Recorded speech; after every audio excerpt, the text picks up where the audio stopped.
Alhamdulillah, Alhamdulillahi Rabbil Alameen, wal aqibatu lil muttaqeen, was salatu was salamu ala ashrafil anbiya'i wal mursaleen, wa ala Muhammadin wa ala alihi wa ashabihi ajma'een ila yawmiddin. Amma ba'd, qala Allahu tabarak wa ta'ala fil Qur'an al-Majid wal Furqan al-Hamid, yusabbihu lahu ma fis samawati wal ard, wa huwa al-azizul hakim. Sadaqallahu mawlana azim wa sadaqa rasuluhul kareem. Amma ba'd, qala Allahu tabarak wa ta'ala fil Qur'an al-Majid wal Furqan al-Hamid في شان حبيبه إن الله وملائكته يصلون على النبي يا أيها الذين آمنوا صلوا عليه وسلموا تسليما. Inshallah, today we will be talking about a complete guide to Islamic funerals. All you need to know about Islamic funerals, when the time of death comes, what we're supposed to be doing, how to read janazah, how to give a ghusl, how to give kafan, the burying body as well, all that inshallah, and few other masails as well at the end. Right, at the time of death, when the time of death comes and signs are apparent, what people should be doing who are around that person. Turn that person towards on his right side. If you can't do that, then at least turn his face towards Kaaba Sharif. But if it is too painful for him, then leave him the way he is. Now do talqeen. What is talqeen? Start reading kalma shahadat. Start reading kalma ashhadu la ilaha illallah wahdahu la sharika lahu wa ashhadu anna muhammadan abduhu wa rasuluh. Don't ask him to read, because he is going through painful time. He's going through a very hard, very difficult time. Don't ask him to read anything. Maybe if he says to you that, no, I'm not going to read. So start reading, so you remind him, and inshallah he will start reading. Now, it is best that the people who are around him at that time are pious and righteous people. Please start reading Surah Yasin at that time. Read Surah Yasin. And all those people, like women who are going through menstruation cycle, can stand there. So women who are going through menstruation cycle, they can stand there. Of course, they cannot read Quran or anything. Just keep reading, doing zikr. La ilaha illallah Muhammadur Rasulullah. Now keep doing zikr, that you can stand there. But the Junubi shakhs, who's Junubi? Junubi is the person when menstruation has finished, or somehow ghusl is farz upon them, and as soon as they take ghusl, that impurity will come off. Because the one who's going through menstruation, no matter how much ghusl they take, impurity won't come off. But once the menstruation is finished, or the person, let's say something happened at night, and then after that he has to take bath, that person is called Junubi, impure. That person should not be present there. Why? Because angel of Rahmah are coming. And there should be no pictures in the house. Take all the pictures off. And there should be no dogs in the house. Junubi shakhs, dogs and pictures should not be in the house, because Rasulullah sallallahu alaihi wasallam says, angel of Rahmah do not enter the house where Junubi shakhs is, where pictures are, where the dogs are. So these things should not be in that house. At the time of death, if person has said any kalima kufr, because again he's going through a very difficult time. If, let's say, he said something which takes him out from the fold of Islam, we will not give fatwa of kufr on him. So it's not like you're not going to give him ghusl, you're not going to do nawaz janazah or burial according to Islamic principle. Of course we will, because in the nas he is Muslim, in the law, of course we'll find out on the day of judgment. Why did he say that? Maybe he was not in his senses at that time and he said something wrong. So we will not give fatwa of kufr. Now all these relatives or someone, whoever is close to him, he should pay all his debts before the burial. Now of course, debts are paid from what? From his money, whatever he left behind. It is wajib upon person who's dying, and if he has any debts on him, he should let his family know, look, these are my debts, please pay, and this is how much money I'm leaving behind. So it is wajib upon them to quickly pay all the debts, whatever he owed money to other people. But he had left nothing behind, then it is not farz upon you, it is not wajib upon you. Because I've seen some of the, well actually I heard, and some of the kids, they asked me, they said, my mom is just taking all the debts, everything. She said, well of course it is farz upon you to pay from me when I die. I said, no, it's not. Yeah, if she is leaving some money behind, then otherwise, no. We should know that Rasulullah sallallahu alaihi wasallam never used to read janazah of the person who owed money of the people. Well, it's not like he said, do not read his janazah. He said to Sahaba, you read his janazah. But Rasulullah rejected reading the person's janazah. This is how bad it is. Now giving ghusl, giving kafan, and all the burying and all that stuff, it should not be delayed. Okay, it is discouraged in hadith. What we do, we wait for going Pakistan. Even in COVID, found out that 3 weeks body stayed in a masjid because there were no flights. So they left the bodies here. For one month actually, 3 weeks. Rasulullah are saying that you should be burying and you should not be delaying in these kind of things. Ghusl, janaza and burying, straight away, do it. Otherwise, it's very painful for the person who's in coffin right now, who passed away. Our scholar says, if you wake that person up and ask him, what do you want right now? He will say, bury me straight away. What is the procedure when someone dies in hospital, at home, or the body is going to Pakistan? Now, the procedure is when someone dies in hospital.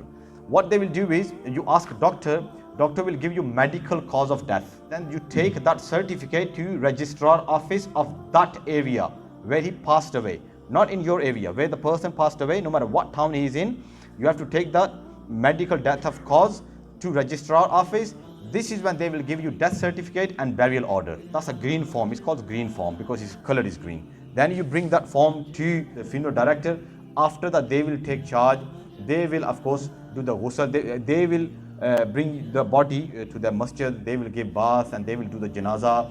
They will found a cemetery and arrange for the grave. Everything they will do. That is for the person who passed away in hospital. And then that is a different procedure when person passes away in house. Then you call your GP. If GP is dealing with this situation from last 14-15 days and he knows what actually causes his death, then he will give the certificate, the medical cause of death. But if it was not dealing with that and he just suddenly passed away, of course you have to take body, then ambulance will come, they take body to hospital, they will examine what was the cause. Then after that they will give a medical cause of death. Then the rest of the procedure is same. And if body is going Pakistan, then of course it's a different procedure. After getting all these medical cause of death and certificate, everything, then you phone any funeral director of any masjid. Then they will let you know how that body is gonna transport it to Pakistan or whichever country is coming to. What is ghusl and who should perform ghusl? Ghusl is giving bath to dead body.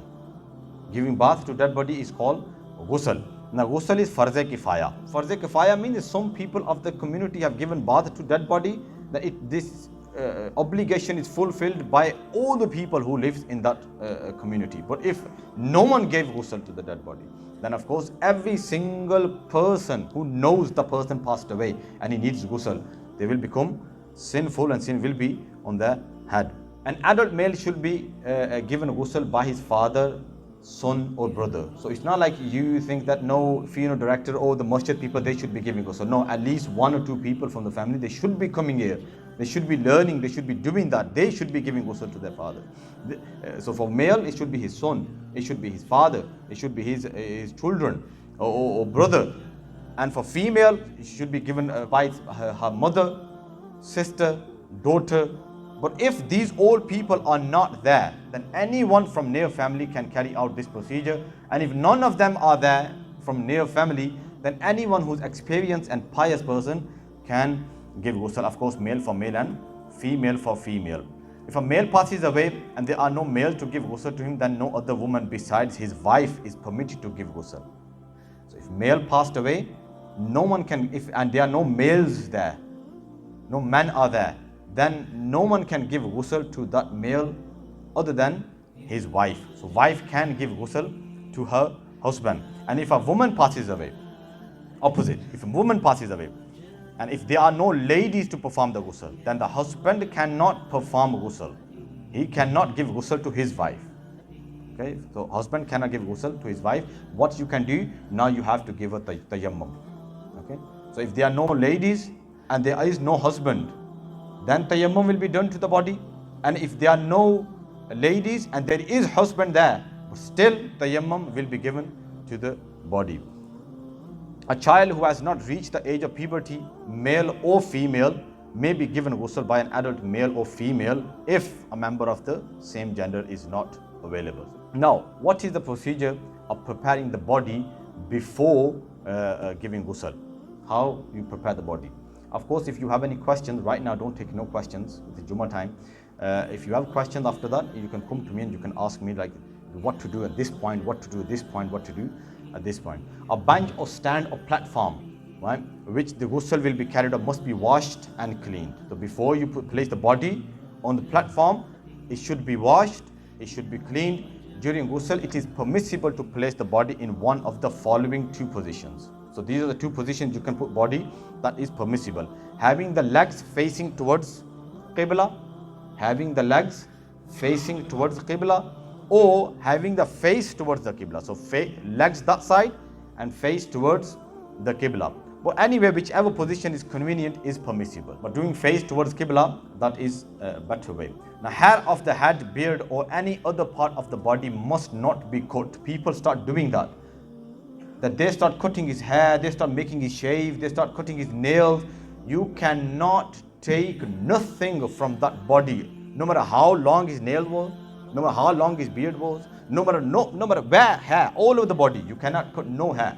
So, and if you have done that, you have to bury everything with him.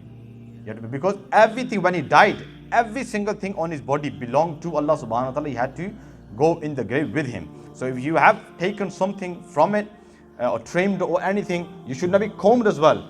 Leave combing his hair, is looking nice. No. Looking nice now, he's going to go in the grave. He will look nice with his deeds now. Deeds depend now. Apparent condition it doesn't make no difference. Your inside, your soul, what kind of soul you taking to Allah subhanahu wa ta'ala, that matters now. All rings, jewelries, wigs, it should be taken off from the person, should be removed. Where the false teeth of that person if it can be easily removed, you should remove them as well. But if it cannot be easily removed, then you should not be removing it. Leave it the way they are. Now, the method of performing ghusl. What is the method of performing ghusl? Masnoon sequence, the sunnah sequence. The body should be put on the stand. Body is already on the stand. The satar, it should be always covered when you're giving bath. So satar must be covered. What is satar? For male, from their navel, belly button up to their knees. So knees are included. Female, just above their chest, all the way up to their ankles. That is their satar. Now, women are giving ghusl to women. For them as well, it is that satar. It's not like that their women are there, the males are not there. Of course, male not going to be there anyway. So the satar for woman is just above her chest, all the way to her ankles. For male, from his belly button up to his ankles, it must stay covered when you are giving ghusl. So how you can do that? Of course, you put piece of cloth around that person and then you start giving ghusl. The stomach should gently be massaged with a downward stroke. Just massage downward stroke. So anything inside his body and he can come out through his passage. So the stomach should gently be massaged with a downward stroke. Then both stanja places should be washed with gloves on. So both stanja places, front and back, it should be washed with a towel or something, or you should have gloves on anyway. With that, you can wash it without looking at the private parts. So you just put your hand inside the piece of cloth and just clean it properly, and it should be okay. Nostrils, ears, and mouth should be closed with cotton wool. You don't really have to, but it is better so water is gonna go in. If the deceased has reached the age of puberty and namaz was farz upon him, make him do wuzu as well. And this wuzu is similar to the namaz wuzu, exception of goggling the mouth and putting water in his nostrils. Now, method of wuzu to the dead body. What is the method of wuzu to the dead body? You're only going to make him do 4 farz. 4 farz in wuzu. So wash his hands up to his elbows, wash his face properly, then give him masha properly, then wash his feet up to his ankles. If the dead person is in the state of janabat or has or nifas, a state in which ghusl is wajib on him or her, that is called janabat, then the mouth has to be goggled and nostril be made wet as well. This can be done with a cotton wool. If you got cotton wool, then just wet the cotton wool and you can put it in the nostrils and his teeth and his mouth properly. After wuzu, the head and beard should first be washed with soap. If soap is not available, then pure clean water will suffice anyway. The temperature of the water must be that which a living person normally uses when he takes bath. So normal just temperature water, not too cold, not too hot. Thereafter, the body should be tilted onto its left side. You done everything, now body will be tilted on its left side. Why? Because you should be started washing from the right side. So first body you're going to tilt on the left side, his right side is up. Now how are you going to wash now? Warm water should not be poured over the body from head to the toes once, and the body should be washed with soap until the water has reached the bottom basically on this side of the bottom. The body should not be washed again twice by pouring water from head to toe. So 3 times one side is done. Washing one side. Now remember let me just tell you what is washing the body. Just throw water all over the body, bath is done. Washing body, what is the ghusl? Ghusl means flowing water over the body once. That's it. Just throw water over the body. As long as water go everywhere, ghusl is done. But this is masnoon way. So 3 times, right side is done. Now you have to tilt body onto its right side, and the left side should be washed similarly the way you wash the right side. Thereafter the body should be lifted slightly. Now you are going to lift the body slightly and then massage his stomach downwards, and whatever comes out of the body should be washed away. And wuzu and ghusl does not need to be repeated. So after that, let's say you done the ghusl, you give all the bath, everything done, wuzu is done. After that you massage his stomach and some impurity came out from his passage from the front or the back. Wuzu and ghusl does not need to be repeated now, because he's not a live person that something comes out from his back passage or front, then wuzu is broken. No, that person is gone. One time you have to give ghusl. एक बार ghusl देना होता है, यानी कि उसको वो निकल रही है, और कि हमारे हैं जहाँ पे फ्यूनरल डायरेक्टर भी वो भी पूछते हैं कि आधा घंटा कभी कभी कोई बंदे ने भी खाया ही होता है. He just had something when he passed away, and for half an hour impurities keep coming out, and they just keep spreading. You don't have to keep giving ghusl. No, just wash it away. And it is written in our books, if it is not stopping, put something in his back passage, like some piece of cloth or something, and wrap it so it does not come out when you're going to put the kafan on. Okay? It's not like you have to give ghusl again and you have to do wuzu again. No, just wash it away. Just wash the impurity away and it's perfectly fine. Now, everything is done now. With this, the ghusl is complete and the body could be wiped with a towel. A satar must be kept covered though. Satar cannot be exposed. The body should then be wrapped in a sheet and carried carefully onto the kafan. What is kafan for male and what is kafan for female? The masnoon kafan, the sunnah way of kafan for male is izar, kameez and lifafa. There are 3. Actually, there are 3 pieces of sheet, white sheet. They call izar, kameez and lifafa. One goes down, then second, then third. Then you have to tie it and everything. Then for kafan for female, masnoon kafan for female is izar, khimar. Khimar is that dupatta. Those who don't take scarf in this dunya. When you go to Allah subhanahu wa ta'ala, you have to put scarf on. So izar, and that izar, kameez and lifafa is 3 things for male, 3 things for female. But 2 extra. One is khimar. Khimar, mean by khamar.